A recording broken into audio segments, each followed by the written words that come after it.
네, 이번엔 생생한 미국 현지 분위기 살펴보는 현장 특파원 리포트 시간입니다. 정인설 워싱턴 특파원 연결되어 있습니다. 안녕하십니까? 안녕하세요.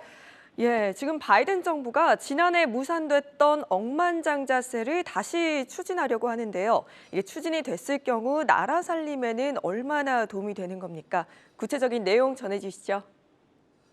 네, 원래 억만장자세는 지난해 바이든 대통령의 야심작이었던 인프라 딜의 재원 마련을 위해 추진이 됐었습니다. 다시 말해 초당적 법안, 민주당과 공화당이 합해서 힘을 모았던 초당적 법안이었던 물적 인프라 말고 인적 인프라, 민주당이 추진했던 보건, 복지, 교육 같은 사회적 지출 재원을 마련하기 위해 증세 차원에서 준비가 됐었습니다. 그런데 이 사회적 지출 법안은 의회에서 계류가 돼서 통과가 불투명한 상태입니다. 그런데 그것과 무관하게 법안 통과와 무관하게 바이든 행정부가 내년 회계연도 예산안을 공개하면서 억만장자세를 다시 추진하게 보도가 나왔습니다. 주식을 팔아서 얻은 매각 차익이 아닌 평가 차익, 다시 말해 미실현 투자 이익에도 세금을 매기겠다라는 겁니다. 구체적으로 가계 순자산이 1억 달러 이상인 납세자에게 미실현 투자 이익을 포함한 모든 소득의 최소 20%의 세율의 세금을 내게 하겠다라는 겁니다. 전체 과세 대상은 미국 내 700명 정도입니다. 미국 전체 인구의 0.01% 정도이죠. 하지만 이 사람들의 재산이 어마어마해서 향후 10년간 이 세금으로 3,600억 달러의 세수를 더 거둘 수 있을 것으로 예상을 하고 있습니다. 우리 돈으로 10년간 430조 원, 연평균 43조 원이 넘는 세금을 더 거둘 수 있다 이렇게 보는 겁니다. 개인 소득세 최고 세율을 37%에서 39.6%로 올려서 늘어난 조세 수입보다 이 억만장자세로 거둬들이는 조세 수입이 2배 더 많다라는 거죠. 하지만 의회의 문턱을 넘을 지각입니다. 민주당의 다수인 하원에서는 통과될 가능성이 높지만요. 민주당, 공화당 의석수가 각각 50대 50인 상원이 문제입니다. 조맨친 민주당 의원 등 중도파들이 이 법안에 찬성하지 않고 있고요. 그리고 미실현 투자 이익에 대한 과세가 미국의 수정헌법을 위반한다라는 위헌 논란도 있습니다.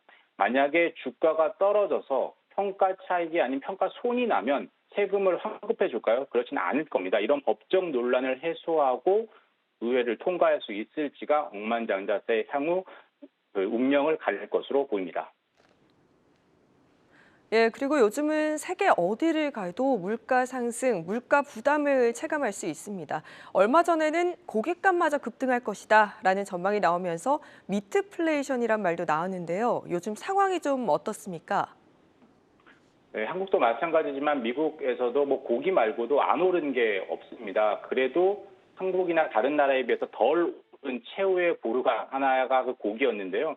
한국과 비교해 미국이 좀 싼 것 중 하나가 고기입니다. 그래서 서민들도 소고기나 돼지고기를 양껏 먹을 수 있는 나라가 미국인데 그런데 더 이상 그렇지 않습니다. 지난해 말과 비교해도 제가 체감하기로 고기값이 한 30% 이상 오른 것 같아서 요즘엔 고기를 고르기가 마트 장을 볼 때가 상당히 부담스럽습니다. 그런데 이게 끝이 아니라는 거죠. 앞으로 더 오를 거라는 겁니다. 세계 최대 육류 가공업체의 JBS라는 곳이 있습니다. 브라질의 육가공업체인데요. 북미 지역에서는 타이슨스푸드와 함께 최대 육류 생산업체로 꼽힙니다. JBS가 올해 고기 가격이 40%더 비쌀 것으로 예상을 했습니다. 올해 1분기에만 생산 비용이 21%, 판매 비용이 40% 각각 상승했다라고 하고요. 연료, 사료, 가공비, 운송비, 인력비 등 모든 비용이 뛰고 있다라고 얘기를 하고 있습니다. 그러니까 소비자들이 비싼 고깃값을 더 이상 감당할 수 없는 정도 수준의 수요 파괴까지 갈 수 있다라는 겁니다. 미트플레이션으로 고기 포기하는 때가 올 수도 있다 이런 우려가 나오고 있는 상황입니다.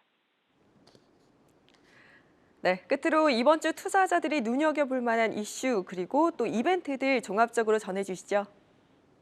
네, 크게 세 가지를 챙겨봐야 할 것 같습니다. 우선 이란 핵 협상 타결 여부가 관심입니다. 인플레이션, 특히 오일플레이션을 완화시켜줄 수 있는 호재라고 할 수 있겠죠. 이란이 비핵화를 하면 다른 나라들이 각종 제재를 풀어주겠다라는 건데요. 이란의 협정 당사국 중에 프랑스, 영국 등과는 이미 초안 부분에서 사실상 합의했고 남은 건 역시 미국입니다. 만약 이 협상이 타결됐다거나 사실상 타결됐다는 소식이 이번 주에 들리면 증시에 큰 호재로 작용할 수 있습니다. 이란은 원유 매장량 세계 3, 4위로 8위인 러시아보다 오히려 더 많습니다. 다만 이번 주가 이란의 연휴 기간입니다. 조로아스토 전통의 페르시아 국가들은 3월이 새해라서 우리로 치면 설날 연휴를 맞습니다. 그래도 미국과 이란의 정치적 결단만 남았지 최종 합의가 임박한 건 맞는 것 같습니다. 둘째는 금리입니다. 장단기 금리 역전 여부인데요.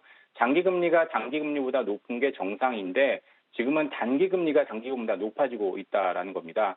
서로 의견이 분분하긴 하지만 그동안 금리 역전 현상이 발생을 하면 1, 2년 후에 경기 침체가 왔었습니다. 이미 미국 국채 5년물과 10년물, 3년물과 10년물 간 금리는 역전이 됐고요. 남은 건 시장에서 가장 중요하다고 보고 있는 2년물과 10년물의 스프레드 차이입니다. 현재는 2년물이 10년물보다 20bp가량, 0.2%포인트가량 더 낮습니다. 그래서 위안이 되고 있는 건 증시가 시중금리 상승에 많이 무뎌졌다라는 사실입니다. 금리 상승에도 불구하고 2주 연속 뉴욕 증시는 상승하고 있죠. 하지만 2년물과 10년물 금리 역전 현상이 발생하면 경기 침체, 스태그플레이션 우려가 커져서 증시도 어느 정도 반응을 할 수 있을 것 같습니다. 마지막으로 중요한 지표 2개가 나옵니다. 미국 시간으로 다음 달 1일 오전에 고용 보고서가 나옵니다. 고용 시장은 탄탄하지만 신규 고용자 수가 예상치에 못 미친다면 시장에 영향을 줄 수 있고요. 그리고 하루 전날 31일 오전에는 미국 중앙은행 페드가 금과옥조로 여기고 있는 개인 소비 지출 PCE 가격 지수가 나옵니다. 소비자 물가 지수 CPI보다 시장에 미치는 영향력이 조금 작아지고 있지만요. 에너지와 식품권 금융 PCE 가격 지수가 예상치인 5.5%보다 훨씬 높으면 5월 향후에 50bp 금리 인상 가능성이 높아질 수 있다. 이렇게 볼 수 있을 것 같습니다. 지금까지 워싱턴에서 한국경제신문 정인설이었습니다.